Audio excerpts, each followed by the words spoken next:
My channel NCRT Tonic. Today we talk about respiratory system. Um, okay, let's talk about human respiratory system. पहले हम जानेंगे कि हम air को lungs तक कैसे ट्रांसपोर्ट करते हैं. Air passes through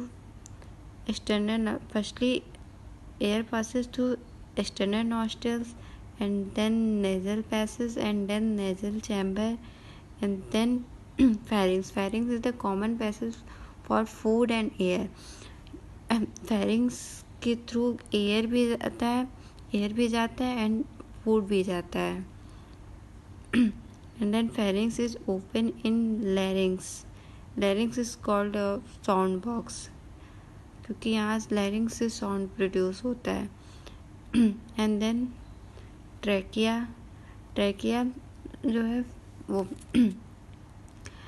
fifth thoracic vertebrae पे डिवाइड हो जाता है. देन ब्रोंकस में डिवाइड हो जाता है. एंड दिस इज डायाफ्राम जिसका शेप होता है डोम शेप. नेक्स्ट इज ये आप देख सकते हैं ट्रैकिया है जो फिफ्थ थोरेसिक वर्टिब्रे पे डिवाइड करता है. जो पहला ब्रांच होता है उसको प्राइमरी ब्रोंकाई कहते हैं और जो प्राइमरी ब्रोंकाई से जितने भी ब्रांच निकलते हैं उसको सेकेंडरी ब्रोंकाई कहते हैं. एंड नेक्स्ट उससे जो जितने ब्रांच निकलते हैं उसको टर्सरी ब्रोंकाई कहते हैं. एंड उसके आगे ब्रोंक्यूल्स होते हैं, उसके भी जितने भी ब्रांच होते हैं प्राइमरी सेकेंडरी टर्सरी ऐसे रहते हैं. ट्रैकिया टू प्राइमरी ब्रोंक्यूल तक ये जो है इनकम्प्लीट कार्टिलेजिनस रिंग्स से सपोर्टेड होता है.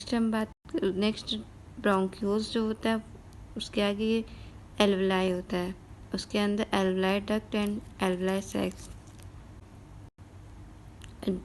नोस्ट्रिल्स से लेकर ब्रोंक्यूल्स तक को कंडक्टिंग पार्ट करते हैं. ये एयर को केवल कंडक्ट करता है और फॉरेन पार्टिकल को क्लीन करता है जिससे लंग्स तक डस्ट वगैरह नहीं पहुंचता है. Nostrils, nasal chamber and larynx, pharynx, trachea, bronchioles, primary bronchi, secondary bronchi, tertiary bronchi and bronchioles भी.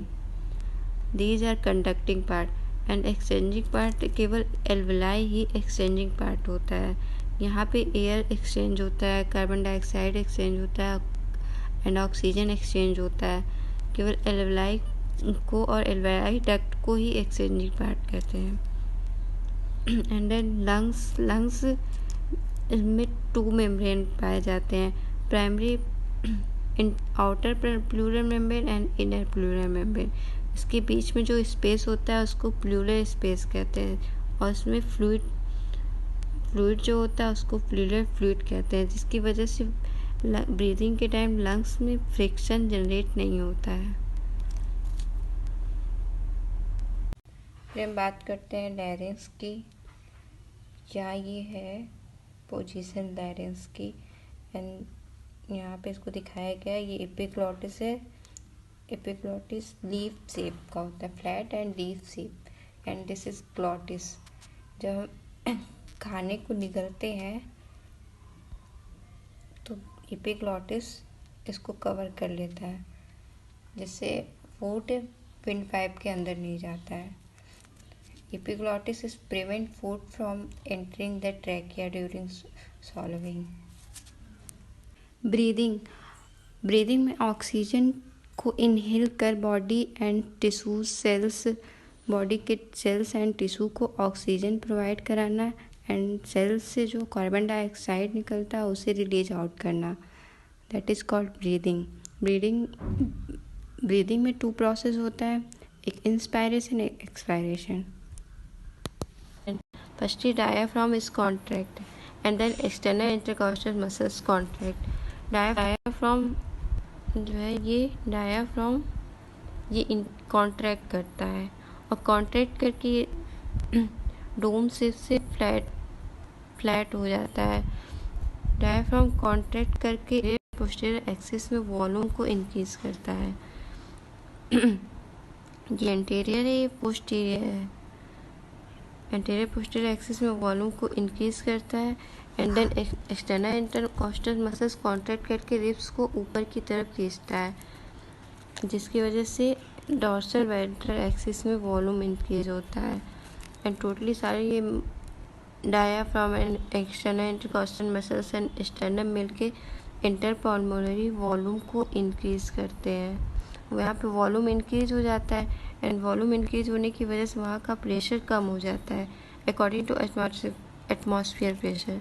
तो एयर इनहेल होता है, प्रेशर कम हो जाता है, प्रेशर को बैलेंस करने के लिए एयर को इनहेल करना पड़ता है। एंड नेक्स्ट एस्पिरेशन, इसमें diaphragm and internal intercostal muscles दोनों अपने रिलैक्स होकर अपने नॉर्मल पोजीशन पे आ जाते हैं, जिससे वहाँ पे वॉल्यूम कम हो जाता है एंड प्रेशर इंक्रीज हो जाता है जिसकी वजह से एयर को एक्सेल करना पड़ता है। That is called expiration.